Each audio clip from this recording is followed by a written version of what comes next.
Seperti rusa yang haus, rindu aliran sungaimu.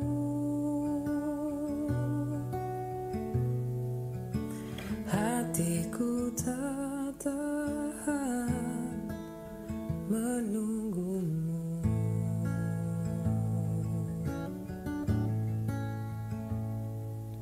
Bagai tanda gersang menanti datangnya hujan.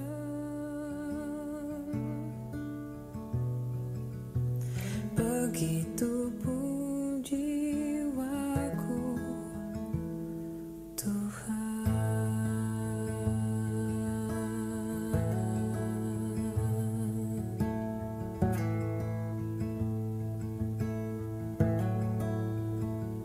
Seperti rusa yang haus, rindu aliran sungaimu.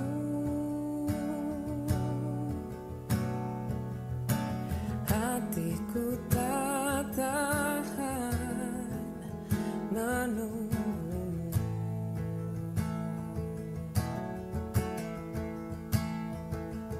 Bagai tanah gersang menanti datangnya hujan. Begitupun jiwa.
Online service GBI Villa Citra di sepanjang minggu ini. Morning Prayer setiap hari Selasa sampai dengan Sabtu pukul 8.15 pagi live di YouTube channel GBI Villa Citra.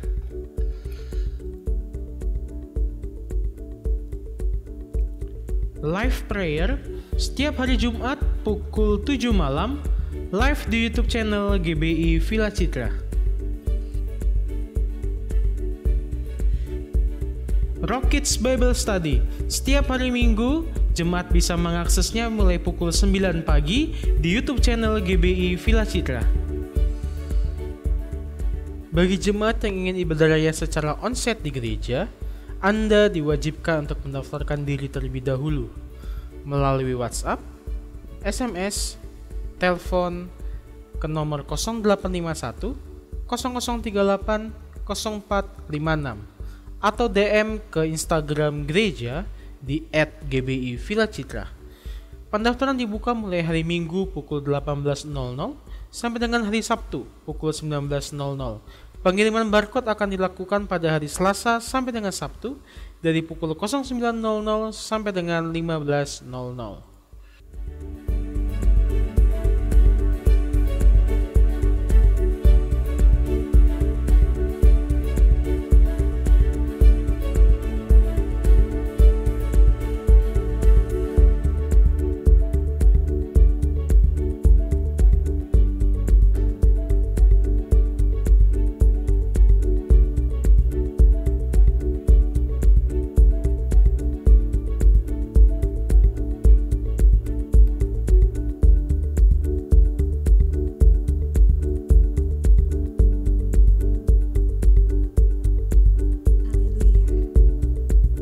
Warga kerajaan Shalom. Shalom. Shalom. Shalom. Selamat pagi. Kita berjumpa lagi di rumah Tuhan hari ini dan kita percaya bahwa kebaikan dan kemurahan Tuhan terus kita alami hari lepas hari dalam hidup kita. Amin. Saya menyapa juga jemaat Tuhan yang beribadah secara online di rumah. Mari bersama-sama kita akan awali ibadah kita hari ini. Dan saya mengingatkan untuk setiap jemaat Tuhan untuk tetap memakai masker selama berjalannya ibadah kita. Mari bersama kita bangkit berdiri.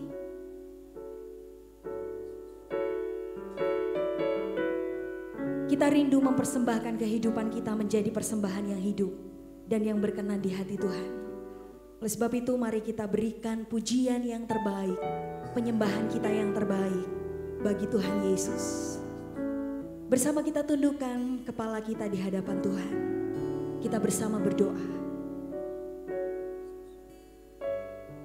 Bapa yang sungguh baik, kami bersyukur untuk hari ini lagi. Kami boleh mengingat segala kebaikan Tuhan yang kami alami. Dan kami boleh menikmati sukacita, damai sejahtera yang Tuhan limpahkan buat setiap kami. Bapa, kami datang kepadamu. Kami hampiri tahta kasih karunia-Mu. Kami mau persembahkan kehidupan kami Tuhan.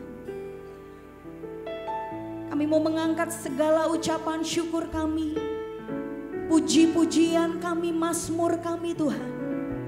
Untuk kami boleh persembahkan, untuk kami boleh naikkan ke hadirat Tuhan. Mari nikmati setiap pribadi kami menjadi persembahan yang berbau harum di hadirat Tuhan. Kami rindu menaikkan yang terbaik Tuhan. Dan biarlah kekuatan-Mu turun atas setiap kami. Memberikan kami kekuatan, memberikan kami pengharapan. Sebab yang kami percaya, Engkau menjadi sumber segala-galanya dalam kehidupan kami. Kami bersyukur di dalam nama Tuhan Yesus. Kami serahkan ibadah kami hanya untuk hormat dan kemuliaan nama Tuhan. Terima kasih Tuhan, terima kasih. Hanya di dalam nama Tuhan Yesus kami berdoa, kami bersyukur. Haleluya. Amin.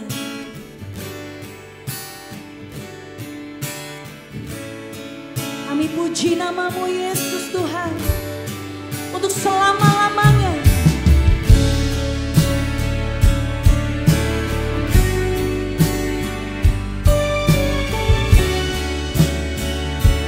Pujian setiap kami Tuhan. Kami mau persembahkan kehadirat-Mu menjadi dupa yang harum di hadirat Tuhan.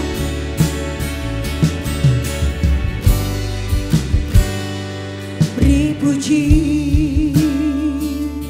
beri hormat bagi Yesus yang duduk di tahta. Engkau berkuasa Tuhan, mulia.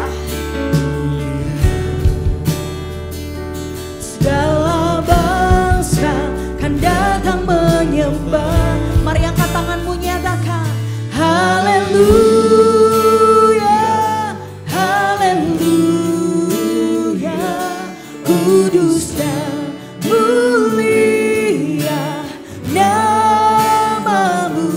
Haleluya, haleluya.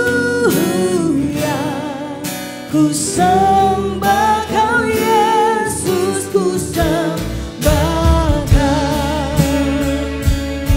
Kami berikan pujian tertinggi bagimu Tuhan, sebab hanya Engkau yang layak menerima pujian sembah kami. Beri puji, katakan beri hormat bagi Yesus yang duduk di tahta berkuasa. Kau mulia Tuhan,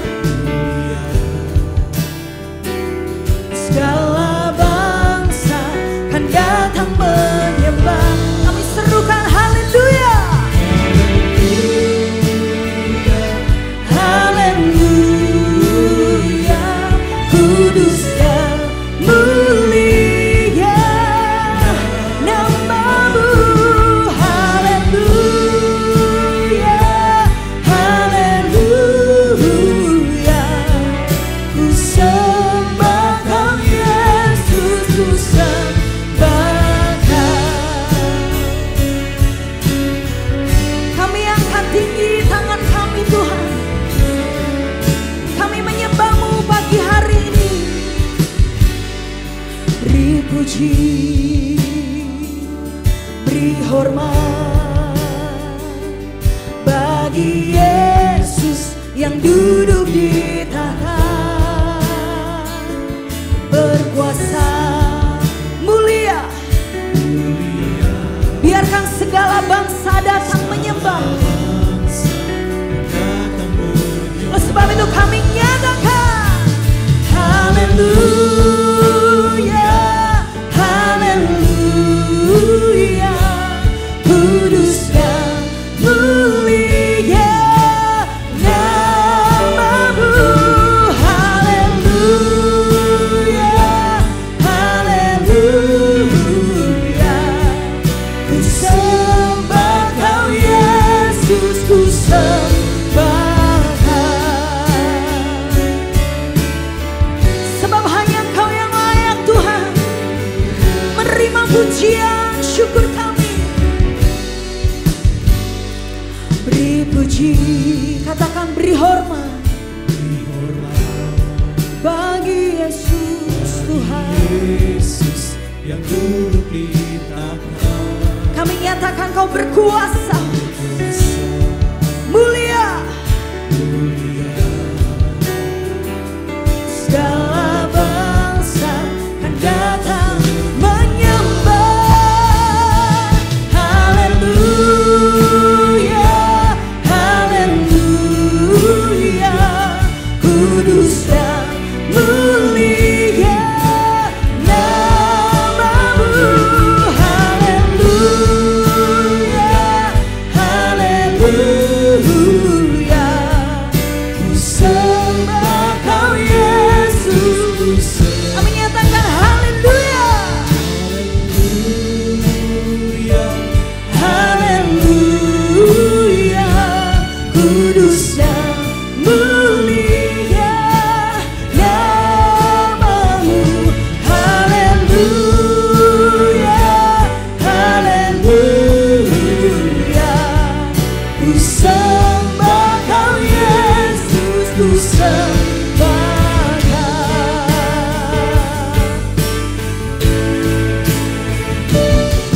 Sungguh Kau yang layak terima pujian kami Tuhan. Tiada Allah yang lain yang sama seperti-Mu yang kami tinggikan. Layak, layak, kudus. Umat Tuhan nyatakan haleluya. Kudus namamu Tuhan. Namamu, haleluya.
you be lifted highest, Lord God. Be lifted higher. Jesus, you be lifted highest, highest. Be lifted higher. Jesus, you be lifted highest.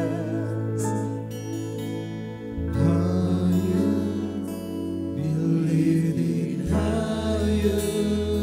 Lift up your hands. Jesus, you be lifted highest,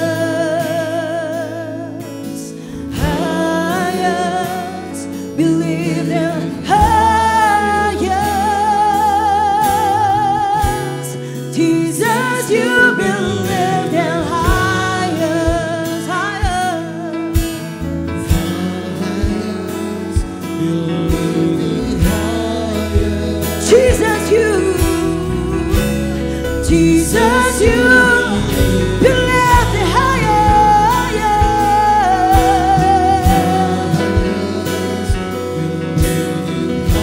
One more time, sing it.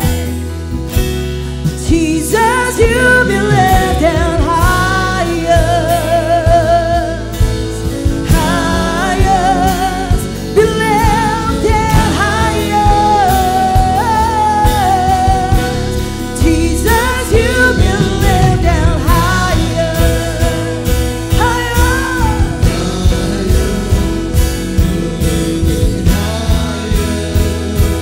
Let our King be lifted up. Hosanna. Kami sembah Kau Tuhan. Hosanna in the highest.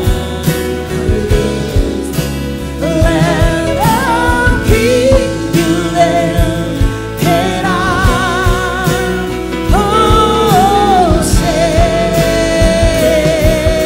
Hosanna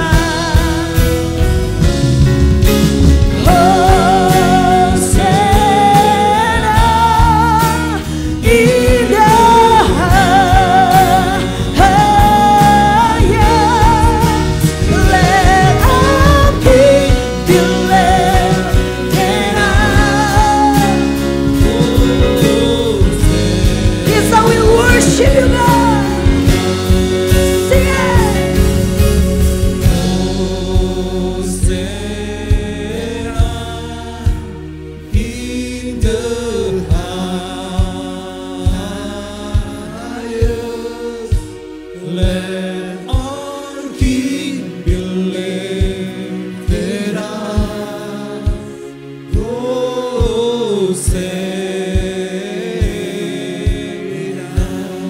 Hosanna.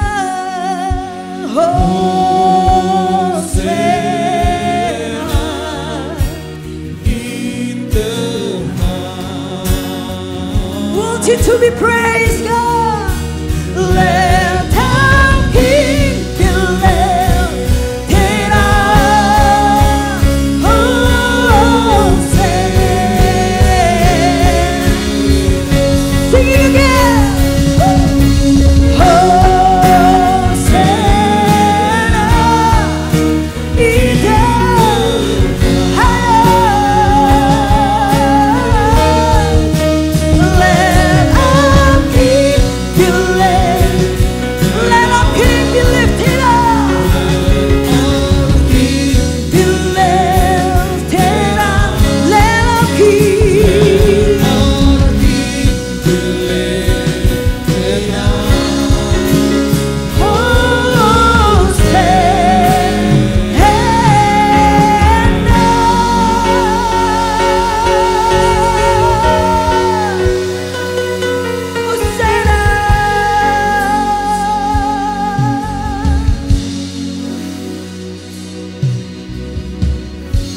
Bagimu segala pujian, syukur kami Tuhan. bagi Raja di atas segala raja, yang berdaulat penuh atas kehidupan kami. Di dalam nama Tuhan Yesus, setiap kita yang dikuatkan oleh kuasa Tuhan, bersama-sama katakan dengan saya, amin. Kita berikan tepuk tangan untuk Tuhan. Shalom. Sekali lagi saya menyapa shalom. Kita percaya bahwa hanya di dalam nama Yesus ada kekuatan yang baru, amin. Ada sukacita, bahkan ada selalu pengharapan dan kemenangan yang gilang gemilang hanya di dalam nama Tuhan Yesus, amin. Haleluya.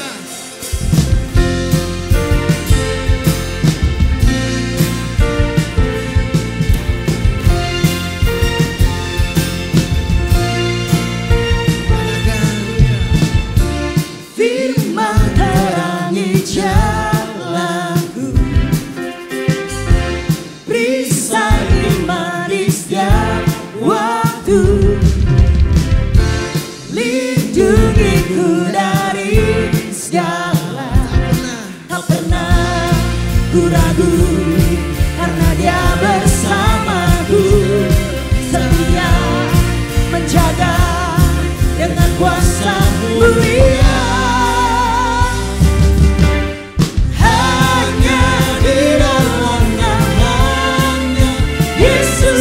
Sumber pengharapan di sepanjang hidupku, hanya di dalam kuasa-Nya pasti tersedia kemenangan bagiku selama-lamanya.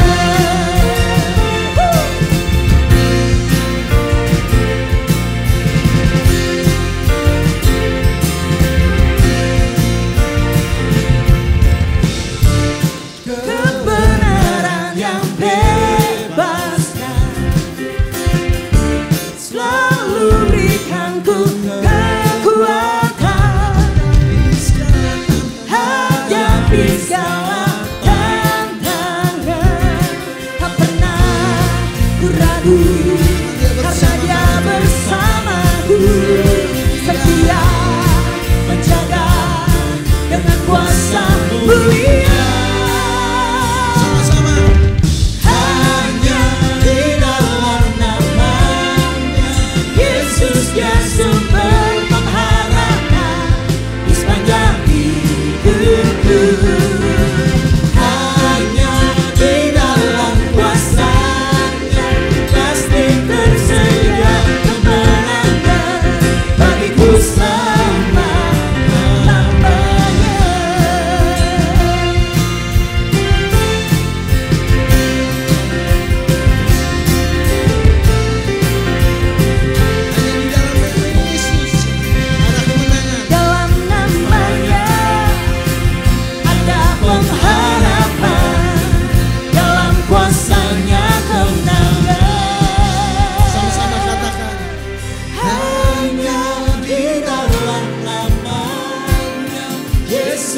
Sumber pengharapan di sepanjang hidupku, hanya di dalam kuasa-Nya pasti tersedia kemenangan bagiku selama-lamanya. Hanya di dalam nama-Nya Yesus, Dia sumber pengharapan di sepanjang hidupku. Hanya di dalam kuasa-Nya pasti tersedia kemenangan bagiku selama-lamanya.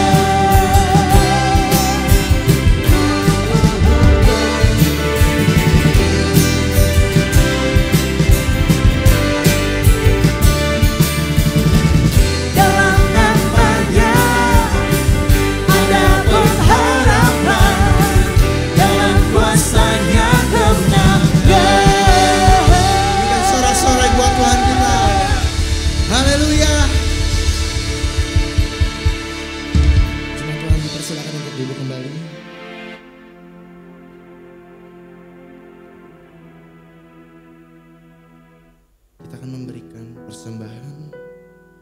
Saya undang para petugas untuk dapat maju ke depan.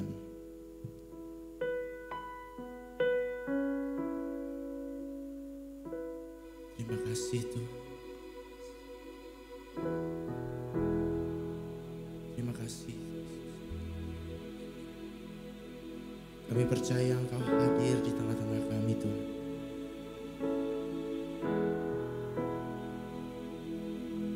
Terima kasih Tuhan buat kesempatan pada pagi hari ini. Kami boleh menabur bagi pekerjaan Tuhan di tempat ini. Biarlah kami menabur dengan penuh sukacita dan kerelaan hati. Dan biarlah apa yang kami tabur bisa berguna dan bermanfaat bagi pekerjaan Tuhan di tempat ini. Hanya di dalam nama Yesus kami sudah berdoa dan mengucap syukur. Amin. Kami mau terus percaya Tuhan akan janji-janji-Mu. Janji-Mu yang selalu setia dan tak pernah berubah. Dulu, sekarang, dan sampai selama-lamanya.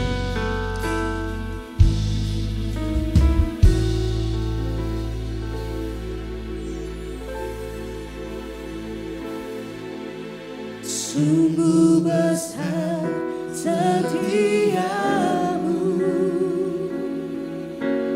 Kau nyatakan bagiku.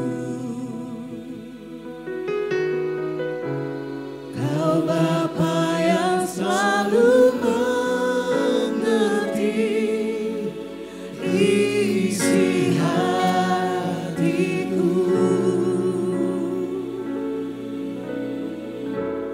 Kemuliaan-Mu Kau janjikan,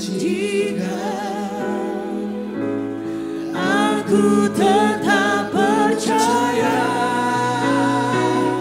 Ku percaya janji-Mu ajaib terukir dalam kehidupanku. Ku berserah di dalam kekuatan-Mu. Ku percaya. Jangan jemaat Tuhan untuk bangkit berdiri. Terima kasih. Sungguh besar setia-Mu, Kau nyatakan bagiku.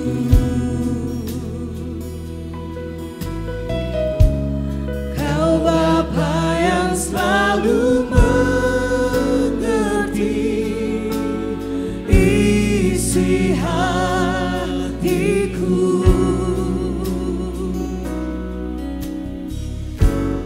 Kemuliaan-Mu Kau janjikan, aku tetap percaya.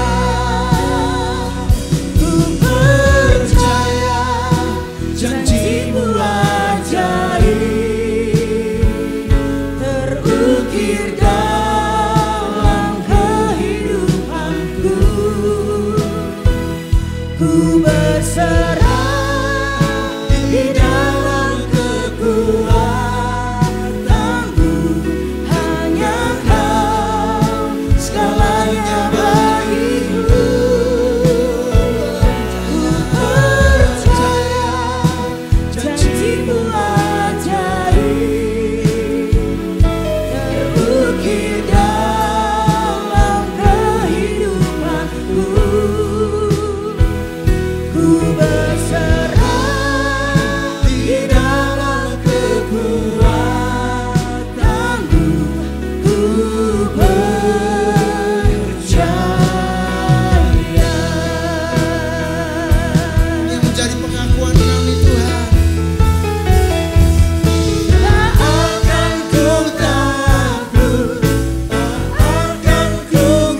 ku berserah di dalam kekuatan-Mu.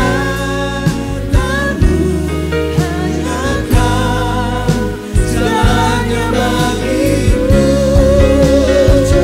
Ku percaya janji-Mu ajaib terukir dalam kehidupanku. Ku berserah di dalam kekuatan-Mu. Ku percaya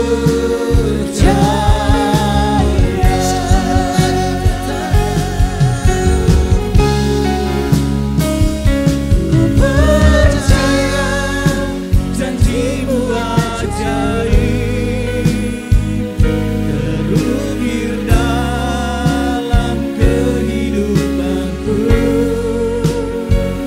Ku berserah di dalam kekuatan-Mu. Hanya Kau segalanya bagiku. Ku percaya janji-Mu ajaib terukir dalam kehidupanku. Ku berserah di dalam kekuatan-Mu. Ku percaya.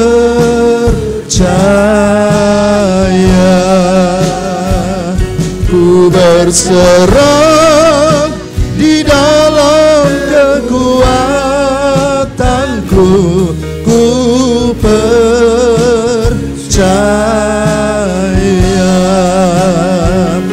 Ku berserah di dalam kekuatan-Ku. Ku percaya.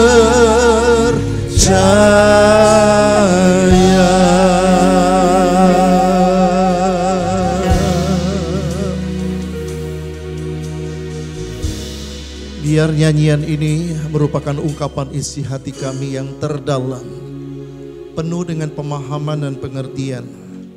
Ke dalam tangan-Mu kami menyerahkan seluruh keberadaan dan kehidupan kami, Tuhan. Dan saatnya Engkau berfirman bagi kami, singkapkan, bukakan, beri kami pengertian untuk bisa mengerti dan memahami apa yang kami sama-sama belajar. Roh Kudus menolong kami, memberikan pencerahan kepada setiap kami untuk mengerti isi firman-Mu. Di dalam nama Tuhan Yesus kami berdoa dan bersyukur. Semua kita yang percaya dan diberkati Tuhan sama-sama katakan amin, amin, amin. Puji Tuhan. Shalom Bapak Saudara. Apa kabar semuanya? Tuhan kita dahsyat dan luar biasa. Nah Bapak Ibu Saudara yang kekasih dalam Tuhan, saya akan melanjutkan apa yang saya sampaikan minggu yang lalu, yaitu mengenal kitab suci. Ini bagian yang kedua. Ya, saya akan menyinggung sedikit apa yang saya sudah sampaikan minggu yang lalu, mengenal kitab suci. Pertama, kita sudah belajar mengenal sejarah penulisan kitab suci, ya. Jadi kitab suci kita itu ditulis dalam masa kurun waktu 1500 sampai 1600 tahun lamanya. Jadi sekian lama, cukup lama, bahkan sangat lama sebelum Saudara 1600 tahun, ya 1500 sampai 1600 tahun. Jadi Alkitab ini ditulis sekian lama, ya. Ditulis dalam 3 benua, yaitu benua Asia, benua Afrika, dan benua Eropa. Ditulis oleh 40 orang dengan latar belakang profesi yang berbeda-beda. Ada raja-raja, ada nabi-nabi, ada imam-imam, yang paling banyak itu nabi-nabi, saudara. Ada juga politikus, ya Musa dianggap seorang politikus walaupun dia adalah nabi, saudaraku yang kekasih dalam Tuhan, karena dia adalah seorang anak Firaun. Dia sebenarnya juga dipersiapkan untuk menggantikan Firaun, saudaraku yang kekasih dalam Tuhan, ya. Jadi bisa dikategorikan bahwa dia seorang politikus. Terus ditulis oleh seorang jenderal, Yosua itu termasuk jenderal. Sebab ketika berperang, ya, Joshua itu ada di medan pertempuran di depan, sementara Musa mengangkat tangan, ya, Joshua yang berperang di medan perang. Jadi kita anggap bahwa Joshua ini seorang jenderal. Dan Paulus dianggap seorang ahli filsafat, ya. Dan pemungut cukai Matius, dia menulis kitab Matius, saudaraku kasih dalam Tuhan. Ada dokter Lukas, seorang ahli bedah, dia juga menulis kitab Kisah Rasul dan kitab Lukas. Dan murid-murid yang lain, Yohanes, ya, Markus, saudaraku yang kasih, bahkan nelayan yaitu Petrus. Jadi kita melihat beraneka ragam latar belakang profesi penulis Alkitab, lebih kurang ada 40 orang. Nah, Bapak Ibu Saudara yang kekasih dalam Tuhan, heran ya. Seandainya kalau saya memberikan 40 buku kepada 40 orang yang hadir di tempat ini, lalu saya menyuruh saudara masing-masing buat sebuah cerita atau sebuah karangan sesuka hati kalian. Ya, saudaraku kekasih dalam Tuhan.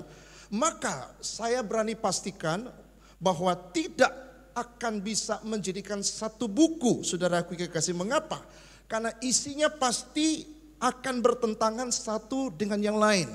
Sama sekali mungkin tidak ada hubungan satu dengan yang lain. Kenapa? Karena 40 orang yang saya kasih 40 buku, saya memberikan kalian sesuka hati untuk mengarang apa saja. Mungkin ada yang mengarang mikrofon.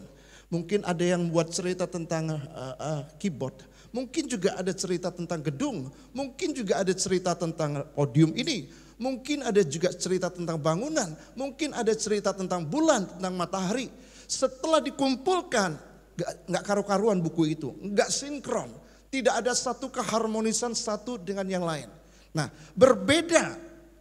Seandainya kalau saya mengumpulkan 40 orang, lalu saya menginspirasi, saya mengontrol, saya mengarahkan 40 orang, ya, masing-masing pegang satu buku, lalu saya mulai menyuruh kalian untuk menulis. Saya katakan, saya ingin kalian menulis tentang manusia. Nah, saudara, ya, ketika saya berbicara demikian, saudara langsung pikir, oh, manusia itu ada kepalanya.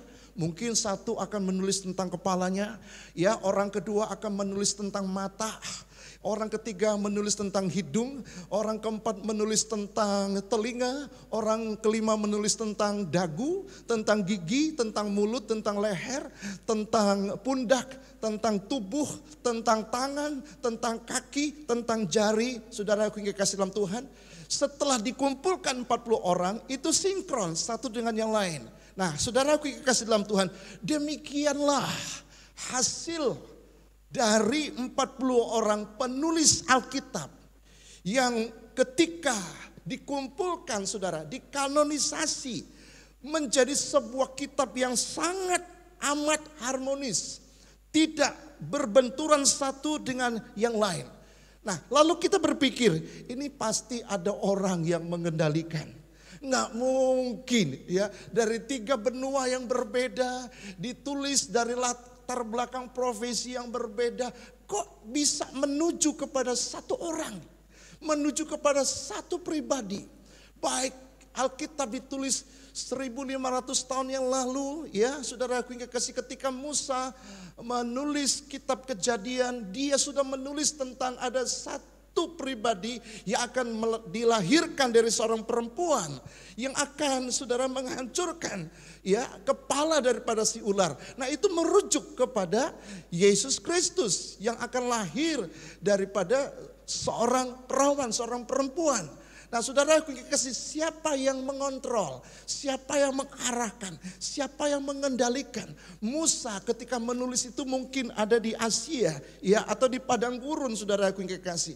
Sampai kepada Paulus juga menulis, kok bisa sama? Lukas menulis mengarah kepada satu orang. Lalu ada nabi-nabi kecil yang tidak pernah mengenal sama sekali dengan Musa karena jarak perbedaan waktu yang sangat terlampau jauh. Mereka tidak pernah saling mengenal. Tetapi heran, saudaraku yang kekasih, karena ada satu orang yang mengontrol, mengarahkan 40 orang, menulis singkat dalam durasi jangka waktu 1500 sampai 1600 tahun. Saudaraku yang kekasih, setelah Alkitab ini ada di tangan kita, ketika kita baca, kok nggak ada saling bertolak belakang satu dengan yang lain, ya. Nah pertanyaannya, Alkitab saudara dan saya yang saudara pegang, yang saudara baca, yang saudara percayai, yang saudara renungkan, yang saudara taati, yang saudara gumuli untuk menjalani kehidupan ini adalah Alkitab yang sangat amat luar biasa. Menjadi kitab yang sangat populer, menjadi Alkitab yang sangat bestseller saudara. Sampai hari ini tidak ada buku apapun yang bisa mengalahkan Alkitab. Nah kalau saudara mengerti doktrin pengajaran ini saudara tentang Alkitab ini, mari mencintai Alkitabmu. Jadikan itu pegangan dalam hidupmu. Bacalah penuh dengan kekaguman bahwa ada seorang yang mengontrol, menginspirasi, mengilhami sampai orang ini bisa menulis seperti ini ya. Nah itu saudara menjadi kebanggaan buat saudara dan saya. Kalau ada orang meragukan tentang isi Alkitab ini dipalsukan, saudara sudah punya pengajaran yang kuat, doktrin yang kuat dan tidak akan pernah tergoyahkan. Ya, nah oleh sebab itu penting sekali bagi saudara dan saya untuk belajar tentang pengajaran dasar tentang doktrin Alkitab yang selama ini menjadi pegangan hidup saudara dan saya. Tapi saudara tetap tidak pernah berpikir sampai sejauh itu, sedalam itu. Siapa yang menulis Alkitab ditulis dari latar belakang yang berbeda. Dan saudara perlu ketahui bahwa Alkitab saudara dan saya itu tidak pernah habis dipelajari. Kalau saudara baca buku novel, katakanlah buku novel itu bersambung-sambung. Saudara baca dalam 1 tahun sudah habis. Tapi kalau saudara baca Alkitab, berkali-kali saudara baca dari Kejadian sampai Wahyu, saudara baca lagi, terus baca lagi, selalu ada inspirasi yang baru. Sepertinya Tuhan menginspirasikan firman Tuhan yang kita baca itu mendapatkan pencerahan baru. Ada sesuatu yang baru, artinya apa? Alkitab ini, kitab suci ini tidak bisa habis dipelajari saudara sampai hari ini. Nah ketika saya baca Alkitab, saya renungkan, saya menemukan sesuatu yang baru ya. Sepertinya kok saya selama ini saya bergaul dengan Alkitab puluhan tahun, kok saya sepertinya dibukakan, dicerahkan saudara. Nah ternyata memang Alkitab ini memang tidak pernah habis dipelajari saudara ya. Nah inilah hebatnya Alkitab kita. Alkitab kita ditulis dalam 3 bahasa. Kitab Ibrani, kitab Aramik dan kitab Yunani ya. Khususnya untuk perjanjian baru ditulis dalam bahasa Yunani. Alkitab kita ditulis dengan bahan apa? Bahan papirus, saudara kasih dalam Tuhan ya. Ditulis lebih kurang 1600 tahun jarak waktunya saudara. Nah kita belajar yang kedua, manfaat dari kitab suci saudara. Yang pertama untuk mengajar. Nah kata mengajar saudara Markus bisa tolong tampilkan dalam versi King James. Dalam 2 Timotius pasal 3 ayat 16, 2 Timotius 3 ayat 16 ya. Kitab suci ini memang bermanfaat untuk mengajar. Kata mengajar ini dalam bahasa versi King James-nya dia menggunakan kata doktrin. Nah, saudara ya. Jadi pertama manfaat Alkitab ini mengajar, saudaraku yang kasih ya. Yang kedua menyatakan kesalahan. Menyatakan kesalahan ini maksudnya ini berhubungan dengan etika. Ya, Alkitab juga mengajar bagaimana kita hidup beretika. Alkitab juga memperbaiki kelakuan. Ini berbicara tentang moral. Alkitab itu memiliki moral yang sangat amat tinggi. Pengajaran Yesus itu pengajaran yang moral yang amat tinggi saudara. Enggak ada nabi yang bisa mengalahkan ajaran Tuhan Yesus. Saya sangat mengaguminya saudara. Ya, kalau saudara ditampar pipi kanan dikasih pipi kiri, itu maksudnya apa? Ya, jangan membalas kejahatan. Ya, saudara, tetapi membalas kejahatan dengan kebaikan. Itu maksudnya saudara. Mana ada ajaran yang lain begitu? Ya saudara, aku ingin kasih ajaran saudara. Kalau saudara musuh disuruh kita doakan ya. Kalau saudara dikutuk malah saudara memberkati. Kok keren banget ajaran seperti itu. Carilah buku mana, carilah kitab mana yang mengajarkan moral yang begitu amat tinggi saudara. Selain ada di dalam Alkitab. Nah coba kita lihat sebentar ya. All scripture is given by inspiration of God and is profitable for doctrine. Nah, perhatikan kata doktrin. Jadi saya coba hanya menekankan kata doktrin. Jadi Alkitab ini memang bermanfaat untuk mengajar. Ya, jadi doktrin itu artinya apa? Doktrin, saudaraku yang kekasih, dalam bahasa Yunaninya dia menggunakan kata didaskalia. Didaskalia itu artinya teaching, pengajaran, instruction, ya, instruksi, perintah, pengajaran, tapi juga perintah. Begitu pengajaran disampaikan itu merupakan perintah yang harus kita taati. Ya, nah saudara, jadi kalau gereja tidak pernah mengajarkan doktrin, ya ada lemahnya juga saudara. Selama ini gereja banyak mengajarkan tentang apa? Etika, menyatakan kesalahan. Itu juga Alkitab, saudara. Salah nggak? Nggak salah. Cuman kalau hanya mengajar etika dan moral, di luar sana juga begitu, saudara. Ya, agama-agama lain juga begitu, saudara. Jadi apa kelebihan kita?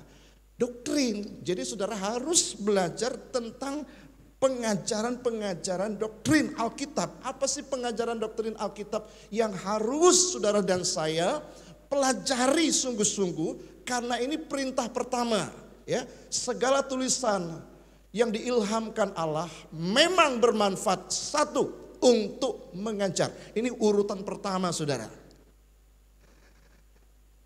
Jadi Alkitab ini pertama manfaatnya untuk mengajarkan doktrin, ya. Nah, hari ini kita belajar doktrin Alkitab. Alkitab baik itu merupakan buku manual yang ada di rumah. Ya, hari ini saya sudah jarang melihat orang buka bawa Alkitab, saudara. Karena Alkitab itu sekarang masuk ke dalam aplikasi HP. Ya, keren, bisa bermacam-macam bahasa. Ya, saudaraku yang kasih dalam Tuhan. Nah, saudara sudah kenal belum Alkitab itu, kitab suci kita? Nah, hari inilah kita belajar, ya, menyambung pelajaran minggu yang lalu. Lalu apalagi doktrin pengajaran yang harus saudara dan saya tahu? Doktrin pengajaran tentang Yesus Kristus. Sudahkah kita mendalami, ya, siapakah Yesus Kristus? Ketuhanan Yesus Kristus. Saudara yang kasih dalam Tuhan. Yesus itu juga Allah, tapi Yesus juga manusia. Bingung kan kalau saudara tidak pernah mendapatkan pengajaran yang khusus seperti ini.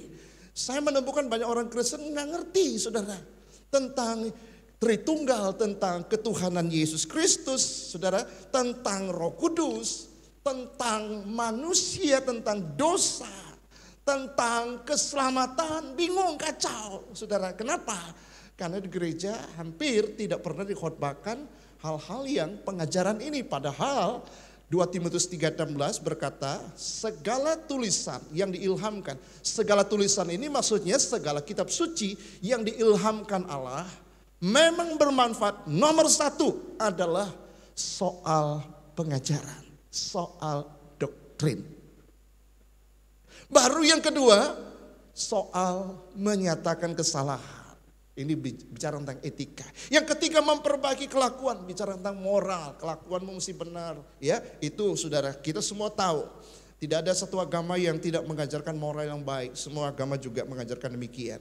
Yang keempat, untuk mendidik orang dalam kebenaran.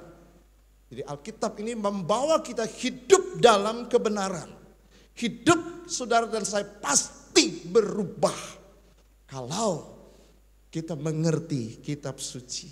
Ya, nah inilah yang saudara dan saya harus pahami dan kita sudah belajar minggu yang lalu. Sekarang ini saya akan sambung, saudara. Hari ini kita mau belajar tentang pengajaran Kristen yang mendasar. Ada sedikitnya ada 6 perbedaan ajaran Kristen dengan agama-agama lain. Dan ada 2 persamaan ajaran Kristen dengan ajaran agama-agama lain. Saudara kasih dalam Tuhan, jadi Kristen itu bukan sekedar agama, saudara, ya. Kristen itu sebutan untuk orang percaya Yesus. Kristen itu sebutan untuk orang pengikut Kristus. Saudara kasih dalam Tuhan. Sebab kalau kita merujuk arti kata agama dalam bahasa Sanskerta, dulu kita belajar di sekolah, saudara kasih, ya, agama, apa arti agama? Ya, agama itu terdiri 2 kata bahasa Sanskerta. Itu tidak, gama itu tidak, kacau. Ya, itu tidak. Kedua itu agama itu kacau. Jadi arti agama itu tidak kacau. Dalam pengertian sederhana yang kita belajar di sekolah kan begitu, saudara. Dengan perkataan lain, orang yang beragama adalah orang yang tidak kacau hidupnya. Jika manusia melaksanakan hukum-hukum dan peraturan serta perintah-perintah dalam agamanya, maka hidupnya tidak kacau. Itu pengertian sederhana, pengertian umum, saudaraku yang kekasih dalam Tuhan. Ya, nah kalau ada orang, saudara, yang hidupnya kacau, artinya dia nggak beragama. Tapi buktinya banyak orang mengaku beragama dan performnya agama banget, saudaraku yang kekasih. Ya, tapi hidupnya kacau. Makanya saudara, ya kalau begitu apa? Ya betul, Yesus datang bukan membawa agama. Yesus datang membawa keselamatan. Nah, saudara coba lihat di dalam Lukas pasal 19, ya. Lukas 19 ayat yang ke-10. Saya tidak catat di PowerPoint ini, saudara. Lukas 19 ayat 10, sebab anak manusia datang. Perhatikan ya, anak manusia ini gelar dari Tuhan Yesus. Ketika Tuhan itu Allah berinkarnasi jadi Yesus Kristus, disebut anak manusia. Makanya banyak orang bingung, aduh bingung ya. Katanya Tuhan tapi disebut anak manusia. Nah di sana sebut anak Allah tapi dia bilang nabi, tapi bilang guru. Nah saudara mesti ngerti, itu bahasa-bahasa ketika Yesus jadi manusia. Ya. Ketika Tuhan berinkarnasi menjadi manusia di dalam Yesus Kristus. Jadi gelar sebutan untuk Yesus itu banyak sekali. Tapi ingat, Yesus itu bukan sekedar guru, bukan sekedar nabi, bukan sekedar anak manusia, tapi dia juga Tuhan. Saudara yang kasih dalam Tuhan, ya. Nah, kalau ada orang hidup agamanya kacau, saudara, hidupnya kacau pasti. Kalau kita mau konsisten dengan arti kata agama itu, pasti dia orang nggak beragama dong. Kalau agama kan mesti hidupnya teratur, hidupnya taat kepada ajarannya. Makanya dalam bahasa Sanskerta agama itu masih sampai hari ini masih dipertentangkan valid apa tidak, ya. Tetapi ada ajaran-ajaran, saya tidak usah sebutkan, ya, saudara-saudara kita, bahwa agama itu artinya pengajaran, ajaran. Jadi kalau kita melihat di dalam 2 Timotius pasal 3:16, ya, kitab suci itu pertama mengandung ajaran, ya, ajaran Yesus Kristus, saudaraku yang kasih Tuhan. Nah ini menariknya untuk saudara dan saya pelajari kalau kita belajar kitab suci, bukan hanya kita belajar pengetahuan kapan ditulis, siapa yang menulis, bukan. Tapi ajaran Tuhan Yesus, ajaran serta rasul-rasul yang lain, termasuk Rasul Paulus, Petrus dan yang lain-lain, saudara, itu menjadi ajaran yang harus kita terapkan dalam hidup kita sehari-hari. Nah, di dalam Lukas 19:10, sebab anak manusia datang untuk mencari dan menyelamatkan yang hilang. Jadi perhatikan saudara, ya, kita melihat. Meskipun sebenarnya Kristen itu bukan agama, ya saudaraku kekasih, tetapi secara resmi Kristen itu sudah dimasukkan ke dalam kategori agama, ya kan? Khususnya di Indonesia, agama apa? Kristen, ya dikategorikan agama. Padahal dalam pemahaman kita yang benar, Kristen itu bukan sekedar agama, ya. Tapi Kristen itu saudaraku yang kekasih berbicara soal ajaran Tuhan Yesus yang harus kita hidupi dan kita terapi. Bukan sekedar aturan-aturan yang dibuat oleh manusia, sebab agama itu kan ciptaan manusia. Saudaraku yang kasih dalam Tuhan, ya kan? Tetapi Yesus datang tidak membawa agama, dia datang membawa anugerah keselamatan. Itu yang diberikan kepada manusia. Nah kita lihat dalam Kisah pasal 11 ayat 26. Kita lihat ini sebenarnya asal muasal kata Kristen. Kisah 11 ayat yang ke-26. Mereka tinggal bersama-sama dengan jemaat itu 1 tahun lamanya. Sambil mengajar banyak orang di Antiochialah. Murid-murid itu untuk pertama kali disebut Kristen. Nah, jadi Kristen itu sebutan sebenarnya. Tapi sampai di Indonesia dikatakan agama. Pada Kristen sebutan apa? Untuk orang yang percaya Yesus dan pengikut Yesus. Itulah Kristen. Dalam pemahaman sekarang, Kristen itu agama. Jadi apa itu Kristen? Kristen itu pengikut Yesus. Mempercaya Yesus.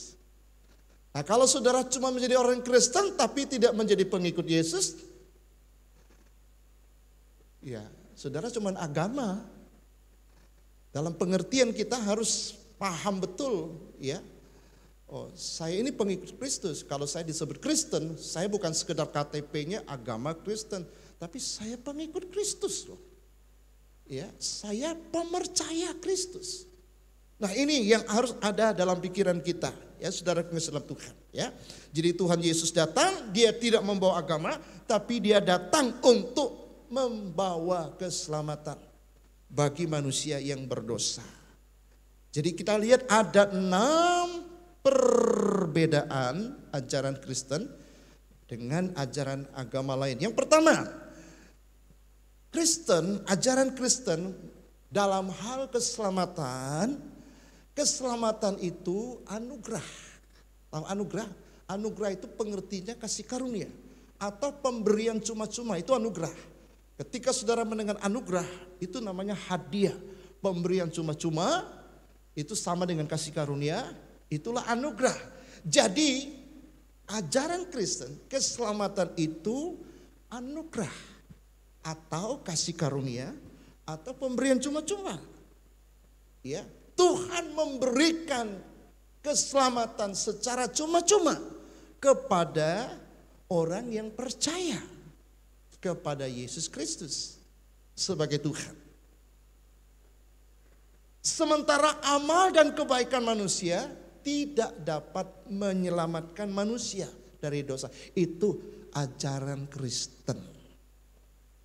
Coba renungkan dulu saudara, masuk ke dalam pikiran. Apakah saudara mulai paham, ajaran Kristen tentang keselamatan itu anugerah. Pemberian cuma-cuma. Itu yang disebut dengan kasih karunia. Bukan karena beramal, bukan karena perbuatan baik. Tetapi agama mengajarkan, saudara, untuk bisa mendapatkan keselamatan, manusia harus beramal dan berbuat baik. Makanya bertolak belakang. Ya, coba kita lihat ayatnya Efesus 2, ayat 8 dan 9. Sebab kasih karunia, kamu diselamatkan oleh iman. Itu bukan hasil usahamu tetapi pemberian Allah. Itu bukan hasil pekerjaanmu, jangan ada orang yang memegahkan diri. Jadi dalam kekristenan, masalah keselamatan, satu-satunya jalan keselamatan hanya melalui iman kepada Yesus Kristus. Tidak ada jalan lain menuju kepada Bapa yang ada di sorga selain melalui Yesus Kristus. Meskipun ada ungkapan agama-agama lain mengatakan banyak jalan menuju ke Roma, berarti banyak jalan juga menuju ke sorga. Nah, itu pastikan bahwa itu bukan ajaran Kristen. Ini kita bicara soal ajarannya, doktrin. Ajaran Kristen yang namanya keselamatan hanyalah kasih karunia atau anugerah atau pemberian Tuhan cuma-cuma kepada manusia yang percaya kepada Yesus sebagai Tuhan dan Juru Selamat. Ya, jadi setiap orang yang ingin diselamatkan, dia harus bertobat dan percaya kepada Yesus Kristus sebagai Tuhan dan Juru Selamat. Sementara agama lain, ya, terus maju. Ya, ini agama lain saudara. Ini perbandingan saja, ini sekilas mengenai pengajaran keselamatan ya.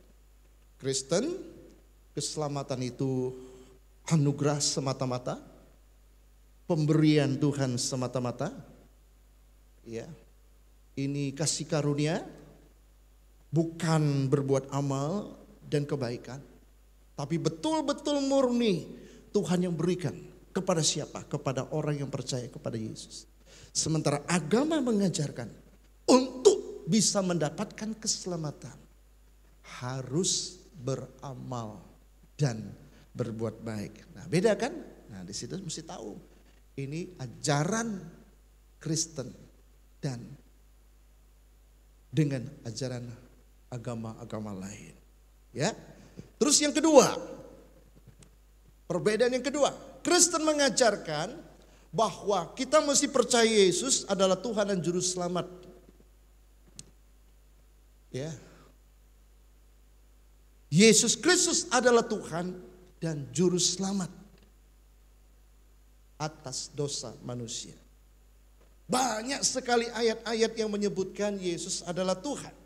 Baik secara terang-terangan, secara eksplisit, maupun secara implisit yang tidak terang-terangan. Yesus bukan hanya manusia, tetapi dia juga Tuhan.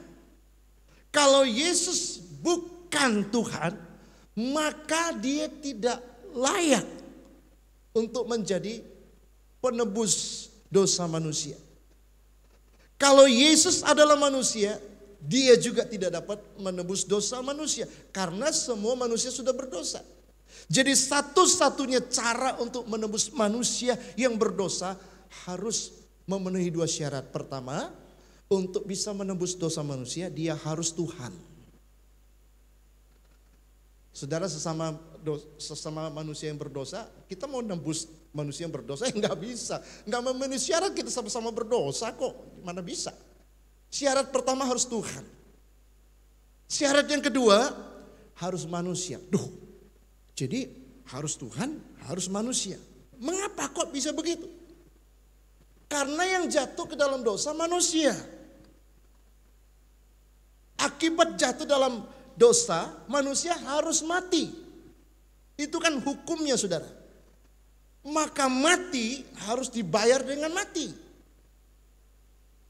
Jadi syarat untuk bisa menebus manusia yang jatuh dalam dosa harus dihukum mati. Syaratnya harus mati. Tapi Tuhan kan tidak bisa mati. Supaya bisa mati, Tuhan harus berinkarnasi, menjelma jadi manusia.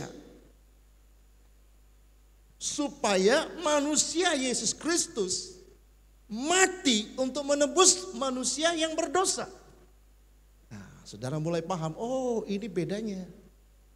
Di dalam kekristenan kita diajarkan bahwa semua manusia yang sudah berdosa harus mati. Dan manusia tidak bisa membayar hukuman kematiannya dengan amal dan perbuatan. Enggak cukup. Harus ada yang menebus. Maka kita percaya ada penebus dosa.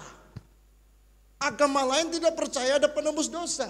Dosanya dia harus bayar sendiri. Dia harus tanggung sendiri. Sampai kapanpun enggak bisa. Enggak memenuhi syarat. Nah, saudara mesti nangkep ini beda antara kekristenan dan agama lain. Ini ajaran, saudara. Nah, ajaran ini merupakan yang pertama, perintah yang pertama. Manfaat yang pertama kitab suci ini mengajar kita untuk mengerti kebenaran ini. Karena Tuhan tidak bisa mati, hanya manusia yang bisa mati, maka tidak ada cara lain, maka Tuhan harus jadi manusia.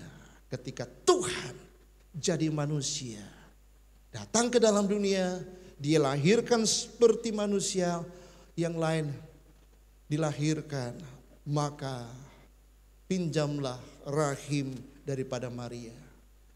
Ya, mengandung prosesnya sama, tapi benihnya beda, ya saudara. Ya, kalau misalnya benihnya itu benih Yusuf, dia berdosa karena semua manusia berdosa. Tapi benihnya memang Roh Kudus masuk, ya.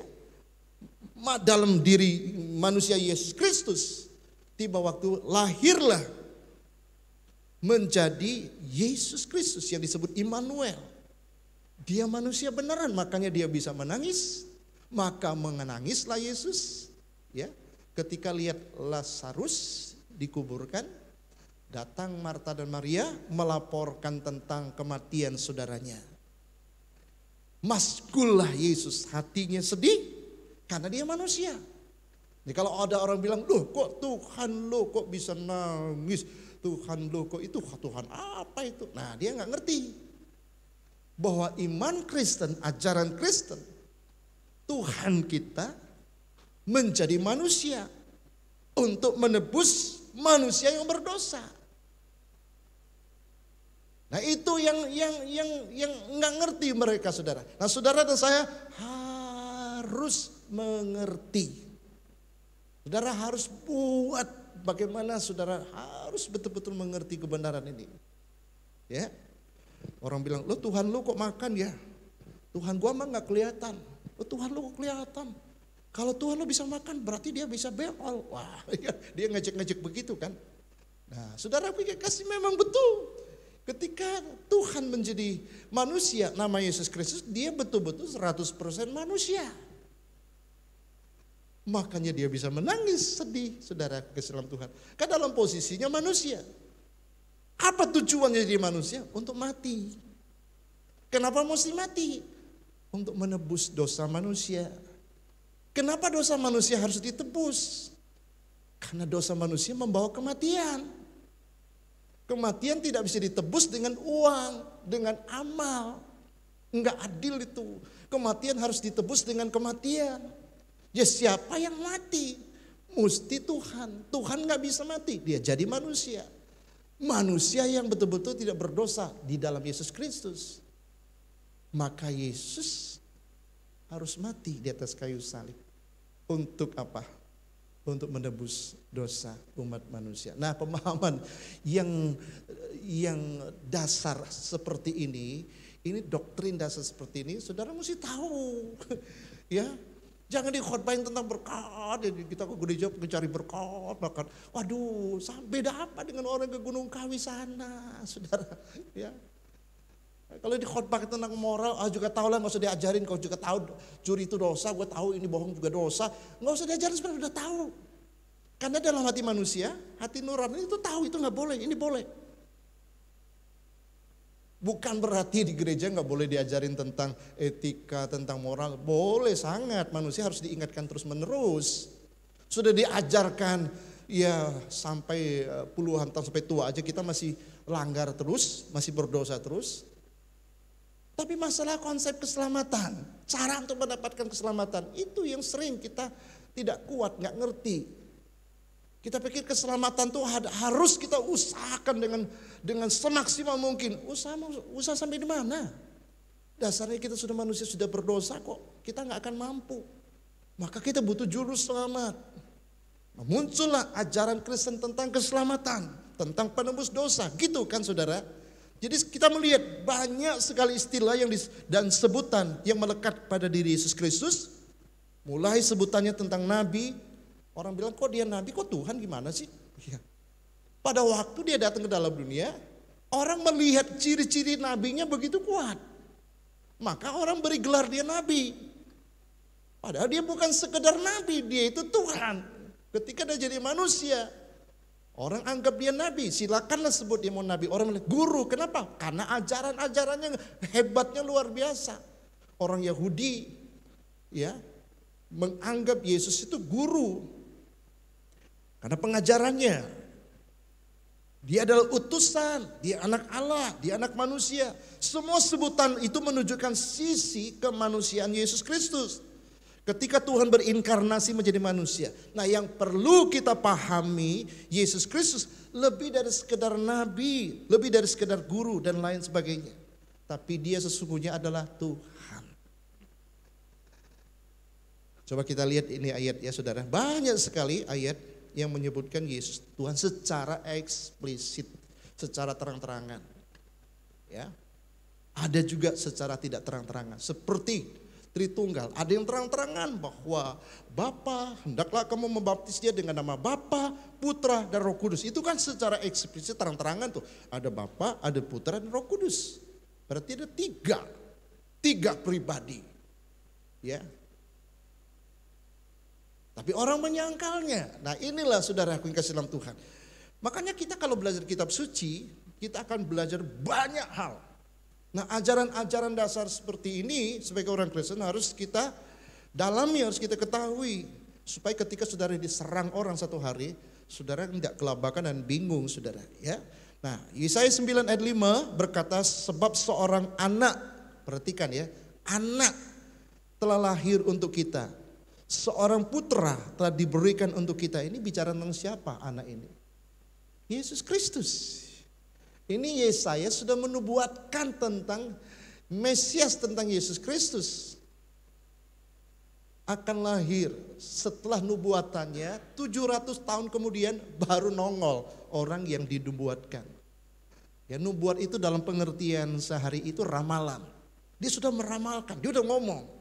Ya, sebab seorang anak telah lahir untuk kita, seorang putra telah diberikan untuk kita, lambang pemerintahan ada di atas bahunya, dan namanya disebutkan orang penasihat ajaib. Ada nggak di dunia ini penasihat ajaib? Ada sih penasihat tapi nggak ajaib. Penasihat sih nasihat tapi nggak ajaib. Banyak ayo petua-petua orang yang nasihati, tapi nggak ajaib. Ini penasihat ajaib, saudara.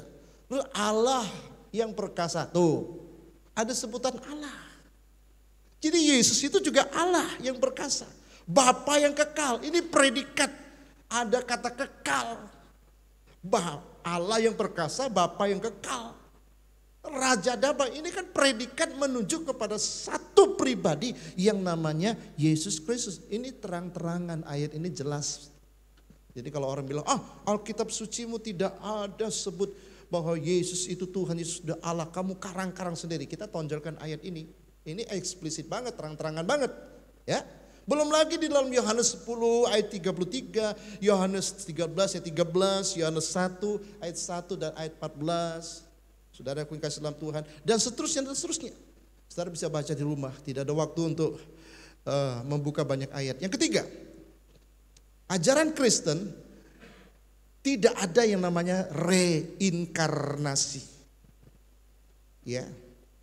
Ajaran Kristen percaya hidup manusia di bumi ini cuma sekali. Setelah mati akan dibangkitkan. Nah, saudara, kita hidup di dunia ini cuma sekali loh, saudara. Makanya maksimal lah, sayang banget, buang-buang waktu, ya. Saudara punya talenta, punya banyak hal yang saudara bisa lakukan, tapi saudara sia-siakan. Padahal hidup cuma sekali. Ya, hidup ini adalah kesempatan. Harusnya ini mengingatkan kita terus. Hidup ini kesempatan. Kesempatan untuk beribadah seperti pagi hari ini. Kesempatan untuk belajar firman, belajar kitab suci. Kesempatan untuk bersaksi. Kesempatan untuk menyampaikan kepada orang lain. Kesempatan untuk beramal, berbuat baik. Kesempatan untuk menolong orang. Kesempatan untuk lakukan ini. Pokoknya hidup ini, saudaraku yang kasih, kita cuma satu kali di bumi. Semua kita yang hidup di muka bumi ini cuma satu kali. Setelah itu kita akan mati. Wah, kaget saya. Kemarin baru saya lihat di ini di grup apa namanya? Dia menunjukkan fotonya dia istri seorang hamba Tuhan, tinggalnya di Bandung. Anaknya mau merit, dia tunjukkan fotonya yang masih muda, kira-kira mirip lah dengan anaknya sekarang ya. Wow. Tapi anaknya sebentar persiapan mau merit nih. Tiba-tiba kena serangan, saudaraku yang kasih dalam Tuhan. Kaget loh. Ini saya kenal baik. Ini ibu pendeta ini orangnya sangat humoris dan sangat suka bercanda. Waktu saya pelayanin Bandung, dia juga sempat ajak saya makan, ketemu suami saya ngobrol-ngobrol. Tapi kaget loh, sakit apa? Sakit apa? Tiba-tiba kemarin, ada muncul di Facebook bahwa RIP ibu ini. Loh, kaget saya berusaha cari informasi. Ini Pak, dia itu ternyata punya hipertensi, darah tinggi, mungkin kecolongan kali ya, nggak jaga. Tiba-tiba pembuluh darahnya pecah, bawa ke rumah sakit, beberapa hari nggak ketolong lalu meninggal. Mati, saudara. Hidup ini cuma sekali. Nah, orang Kristen, ajaran Kristen, kita mati lalu bangkit. Yang percaya Yesus ya. Setelah bangkit, ngapain? Nanti akan diadili. Siapa yang adili? Tuhan Yesus sendiri. Ini ajaran loh saudara. Saudara mesti ngerti. Ya, makanya ada 2 pengadilan nanti. Pengadilan yang pertama itu khusus untuk orang percaya Yesus. Itu namanya pengadilan tahta Kristus.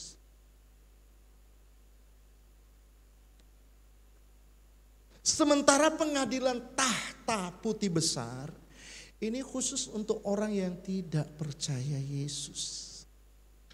Nah, saudara mesti ngerti. Nanti setelah kita mati, kita akan dibangkitkan untuk menghadap tahta pengadilan Kristus. Untuk menerima apa yang patut Tuhan Yesus berikan kepada kita. Apa yang pantas Tuhan berikan kepada kita. Selama kamu hidup, Tuhan berikan kesempatan kepada saudara. Apa yang saudara berbuat, apa yang saudara lakukan. Saudara sudah melayani, saudara berbuat baik, itu semua diperhitungkan untuk diberikan hadiah. Pantasnya apa diberikan. Gak bisa lolos kita saudara. Nah ini pengajaran namanya. Tapi yang tidak percaya juga akan dibangkitkan pada kebangkitan kedua. Setelah 1000 tahun dibangkitkan. Untuk menghadapi tahta putih besar. Untuk apa? Untuk menerima penghukuman kekal selama-lamanya. Ini ajaran Kristen. Ajaran non-Kristen, agama lain, itu ada reinkarnasi. Ya. Setelah mati, semua makhluk termasuk binatang akan ada penjelmaan kembali, reinkarnasi. Kalau manusia selama hidupnya, dia berbuat baik, berbuat amal, berbuat baik. Ya. Nanti setelah mati, ada reinkarnasi, dia akan berubah. Jiwanya berubah menjadi binatang.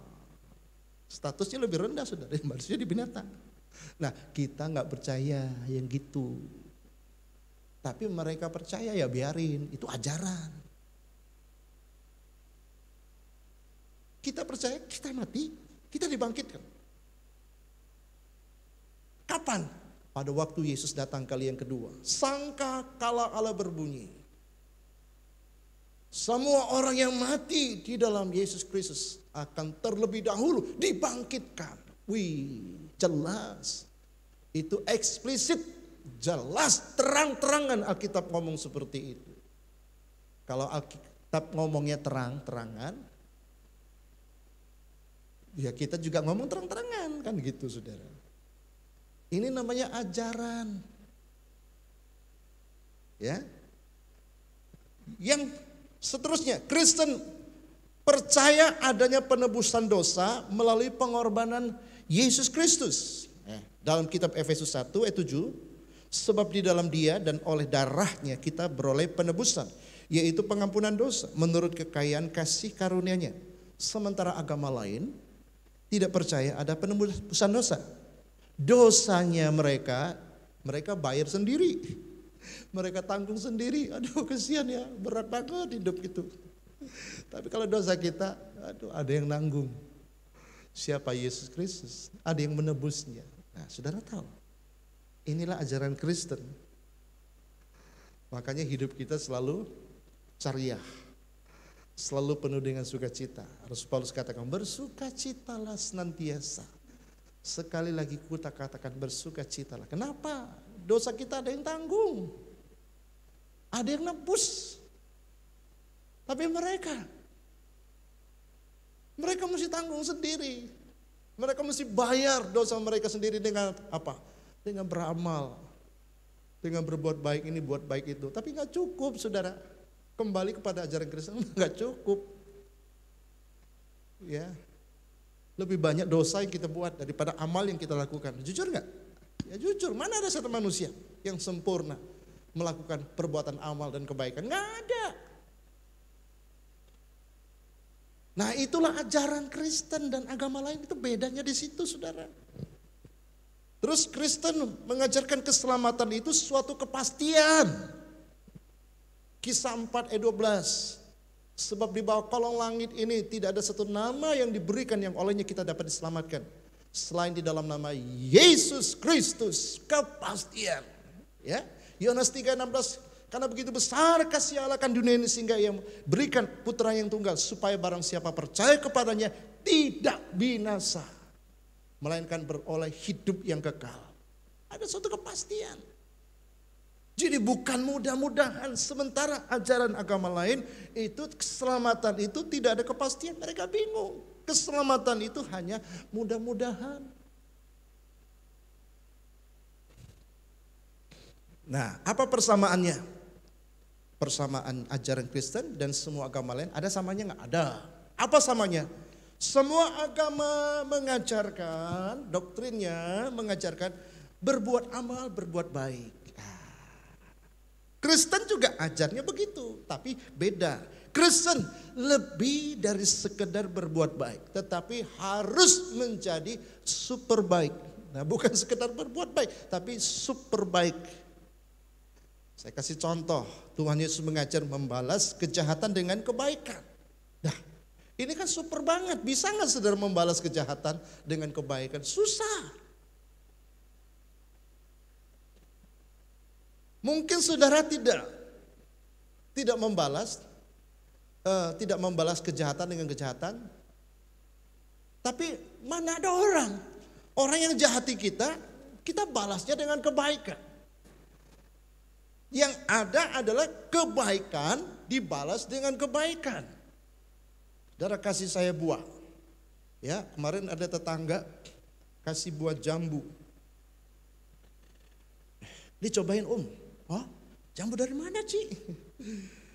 Ini jambu di depan. Oh ada pohon jambu ya, saya nggak perhatiin ada. Ci tinggal di mana ya? Itu loh yang kemarin ya kasih kangkung itu. Kita panen kangkung kan saudara. Di depan rumah nanam-nanam. Kita juga bagi tetangga-tetangga. Saya bagi, saya letak aja, saya pulang. Saya nggak sekedar-kedar, pokoknya saya taruh aja deh.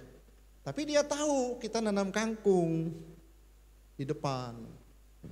Ya. Rupanya dia membalas dengan memberikan jambu. Nah itu ajaran agama. Kebaikan dibalas dengan kebaikan. Tapi Tuhan Yesus mengajarnya ekstrim, super baik.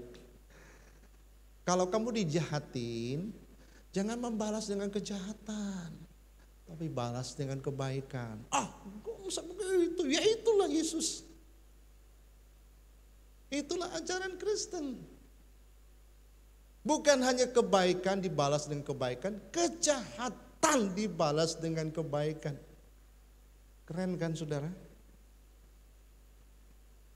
Tuhan Yesus mengajar memberkati orang yang mengutuk. Orang yang ngutukin kita, kok kita memberkati mereka. Super baik kan? Sama enggak? Hampir sama, tapi kita di atas. Itu ajaran Kristen. Mendoakan musuh. Kalau bisa kita ngutukin musuh. Dia udah jahatin kita, musuhin kita. Tuhan Yesus bilang doakan. Supaya mereka diberkati. Ajarannya, moralnya begitu tinggi, keren banget. Mengampuni orang yang bersalah.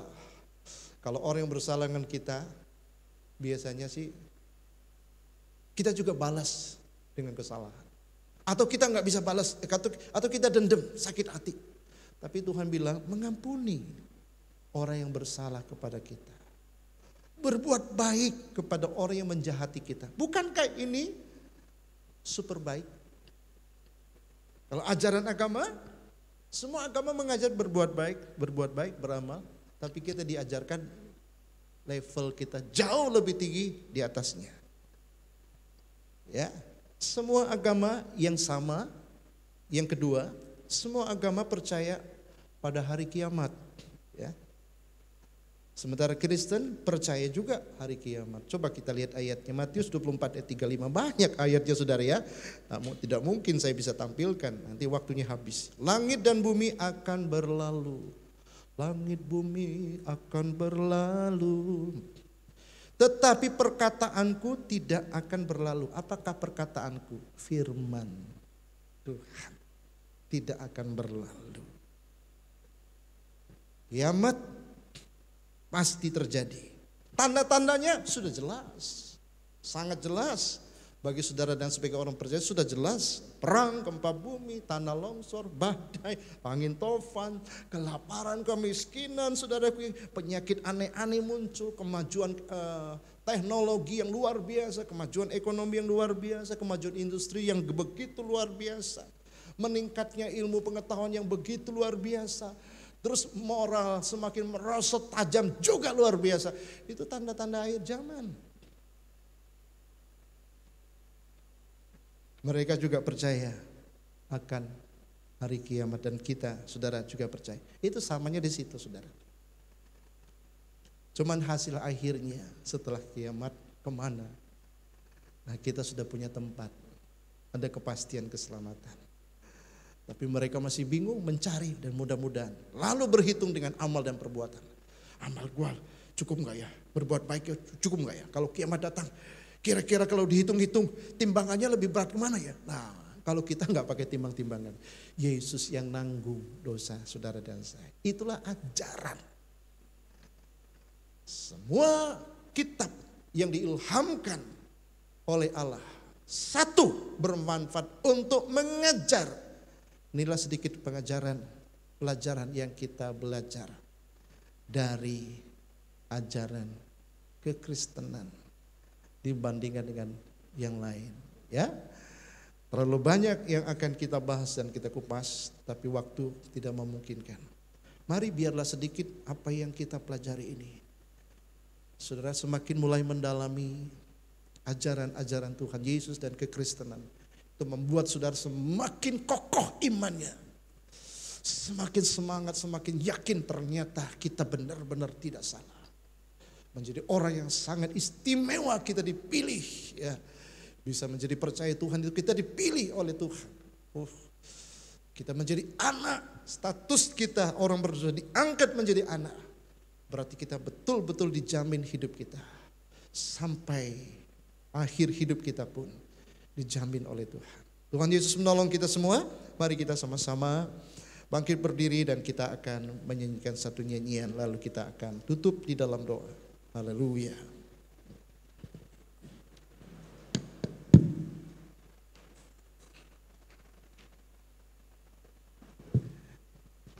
Ada nyanyian lama ya. Oh zaman sekarang berjagalah. Saudara tahu nyanyian ini? Orang Kristen pasti tahu lah ya. Ya betul. Untuk mengingatkan kita, karena semua agama lain juga percaya akan ada hari kiamat. Kita juga percaya akan ada saatnya langit dan bumi akan berlalu. Tapi perkataan Tuhan, firman Tuhan yang sedang kita pelajari adalah ya dan amin dan tidak pernah berlalu.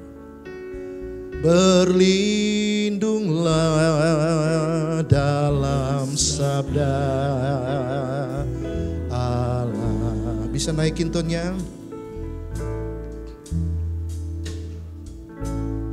Naikin tonnya. Zaman sekarang berjagalah.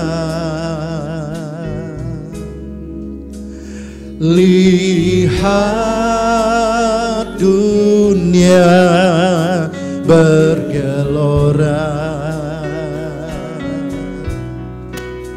kedengaran sini sana banyak kabar menggemparkan, berlindunglah dalam sabda. Yang kita percayai apa yang Alkitab katakan, ajaran Alkitab. Kita berlindung apa yang Alkitab katakan. Apa yang Alkitab katakan tentang dunia ini, tentang akhir zaman ini, Alkitab sudah menjelaskan kepada saudara dan saya. Hal ini membuktikan betapa luar biasanya firman Tuhan, kitab suci yang saudara pegang, saudara imani, saudara percayai.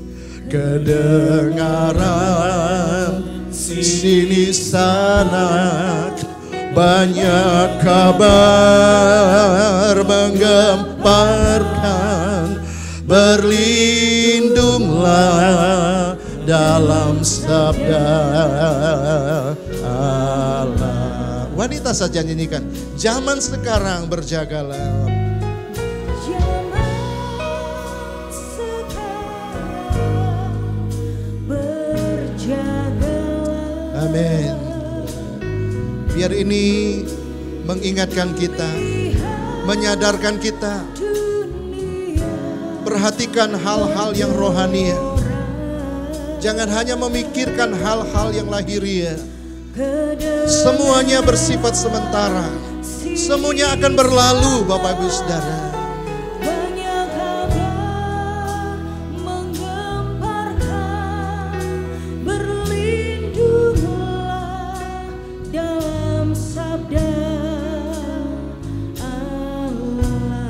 Mari pria-pria, kita nyanyikan nyanyian ini. Katakan, zaman sekarang berjagalah,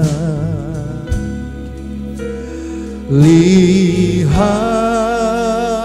dunia bergelora,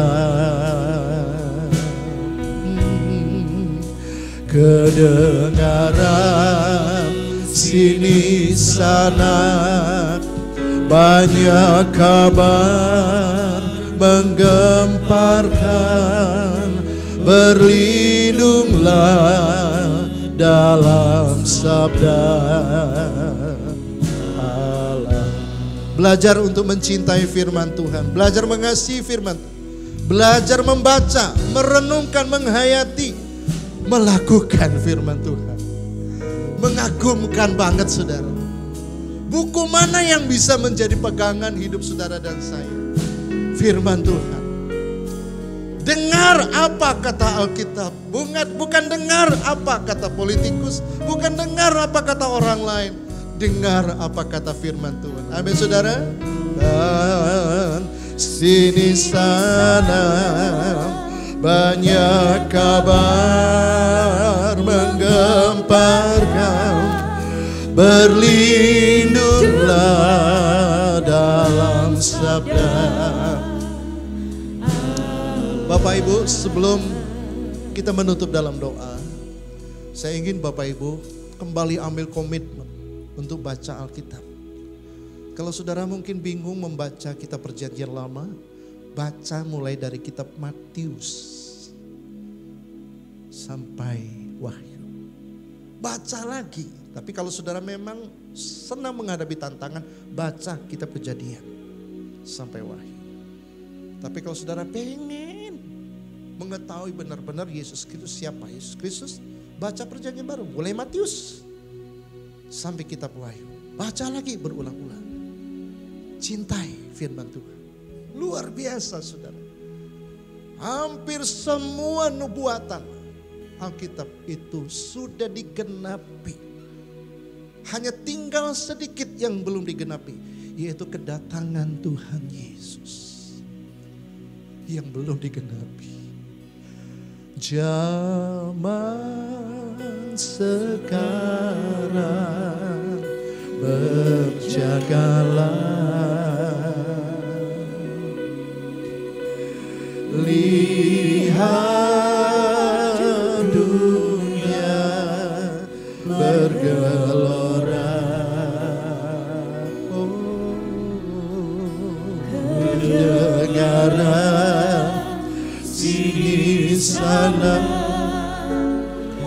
banyak kabar menggemparkan, berlindunglah dalam sabda Allah. Mari kita angkat tangan di hadapan hadirat Tuhan. Sebelum kami pulang dari tempat ini Tuhan, kami diingatkan kembali untuk membaca firman Tuhan. Untuk mencintai firman Tuhan adalah perkataan-Mu sendiri. Firman itu telah menjadi manusia yang namanya Yesus Kristus. Apa yang kami baca melalui firman-Mu selalu merujuk kepada satu pribadi, yaitu Yesus Kristus. Kami melihat zaman dunia ini melalui kebenaran firman. Kami melihat apapun yang sedang terjadi, kami melihat melalui kebenaran firman Tuhan. Firman-Mu adalah pelita bagi kaki kami dan terang bagi jalan kami. Firman-Mu adalah jawaban atas setiap persoalan manusia. Firman-Mu sudah memberitahu bahwa ketika dosa masuk ke dalam dunia, ada begitu banyak masalah yang terjadi dalam hidup ini. Sampai hari ini ada begitu banyak penderitaan yang dialami oleh manusia. Firman-Mu sudah menjelaskan kepada kami. Semua itu disebabkan karena dosa. Dan pada akhirnya karena dosa itu akan membawa kepada kematian kekal selama-lamanya. Firman-Mu juga menjelaskan. Itulah sebabnya mengapa Tuhan harus berinkarnasi datang ke dalam dunia. Untuk menjadi penebus dosa. Sebab hanya melalui jalan satu-satunya. Cara seperti itu kami mendapat jaminan keselamatan. Terima kasih Tuhan lewat kebenaran firman-Mu. Iman kami semakin dikuat, diteguhkan, dikokohkan untuk menghadapi situasi akhir zaman ini. Terima kasih Tuhan, terima kasih Tuhan, terpujilah nama-Mu. Dan akhirnya Bapak Ibu yang kekasih dalam Tuhan, pulanglah karena Tuhan memberkati engkau dan Tuhan melindungi engkau. Tuhan menyinari engkau dengan wajahnya dan memberikan engkau kasih karunia. Dan Tuhan menghadapkan wajahnya kepadamu dan memberikan engkau damai sejahtera. Karena kasih dari Allah Bapa, cinta kasih sayang Tuhan kita Yesus Kristus, dan di dalam persekutuan Roh Kudus menyertai kita semua hari ini, esok, dan seterusnya, bahkan sampai selama-lamanya di dalam nama Tuhan Yesus. Kami berdoa dan kami mengucap syukur. Semua kita yang percaya diberkati Tuhan. Sama-sama katakan